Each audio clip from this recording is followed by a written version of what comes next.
And those are three that I believe all people need. All entrepreneurs, I believe, need all three of those. And that's, that's what I put up there. So people like the content, but the format, the execution, the plan, it's not that great. And so I'm a great example of you don't have to be like everyone else, or you don't have to have it perfect for you to do good.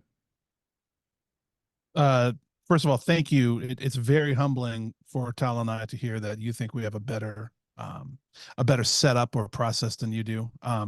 Yep. I will tell you that the check's in the mail. I'm also going to ask you not to cash it, please, because it's going to Hold bounce. on to it. Frame um, it. I'll put it in the background. yeah, yeah, no, I mean it's very cool the intentionality that you have in regards to all this.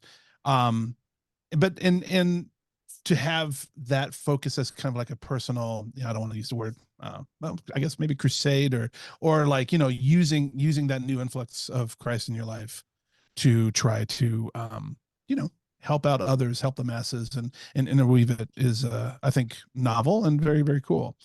You've also throughout, your history, you have shared the stage, so to speak, with some of the most prominent thought leaders in the world. And, I would have some major identity crisis being up there. But like, what have you've also shown the capacity to kind of take a step back, look at things in a more holistic way, which I have seen a lot of very successful entrepreneurs. Tal and I both have seen a lot of very successful entrepreneurs be able to do when you're mixing in this crowd of Tony Robbins and Hollis and all these people that are world renowned.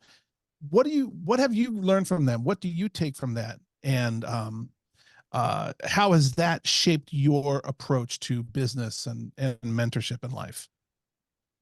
Hmm. I mean, Tony, for example, the it's interesting. Like I had this like weird like hater envy of him back in this was probably 2013. I had never actually been to one of his events, and I'm like, oh, everyone's crazy about Tony, like whatever.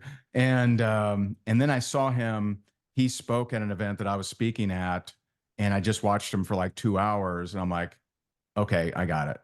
I get it now. Like he's really good. He's really, really good. And he, fired me up. And so for me, it part of this is like timeline, because in the past, those speakers definitely would pump me up and get me excited, get me wanting to, what, I need to up level my goals. I need to go harder. I need to go, heavier. Now I look at my, you know, before I came to Christ, I look at that time as a very, everything's dependent on me, and I'm leaning everything on my shoulder. If it's going to be, it's up to me, right? And now life is just so different. I spend about an hour in prayer, between spread out throughout the day, and I just handle things so much differently, and and I have so many different experiences of just miracles happening that I didn't have anything to do with, but showed up on my doorstep. And so it's just a different, what it's done is it's all of that experience has helped me identify what's missing in the marketplace. And what's missing in the marketplace, right, is I believe, and this is why I'm doing it, what I'm doing, right? To bring faith into it, right? To still be excellent. If you read the Bible, Daniel was 10 times better than the other guys that were working alongside him with the king. Joseph was a Hebrew slave, but he was so good. His pagan master said, "Man, favor's really with this guy." And so we are called to excellence. And the Bible will tell you, Ecclesiastes 9:16, the poor man's wisdom is despised. So we are not supposed to be poor, right? We're not supposed to be, slackers, right? We're not supposed to be lazy. We're supposed to be excellent. But it's not just about our efforts. And so all of those other world renowned, better known speakers have a great message of lean more on your own efforts, work harder, keep going. And I believe that's a harder model than it has to be. Hmm. I think, Ray, what you're sharing is, and I'm reflecting on what I shared last night, with the students, and I didn't talk about faith. I think that, generally speaking, I've shied away from that.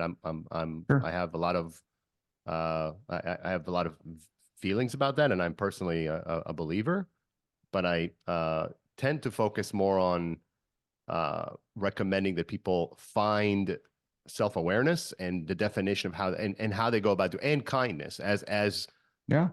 in my view being two significant cornerstones in being able to live a meaningful life and achieve.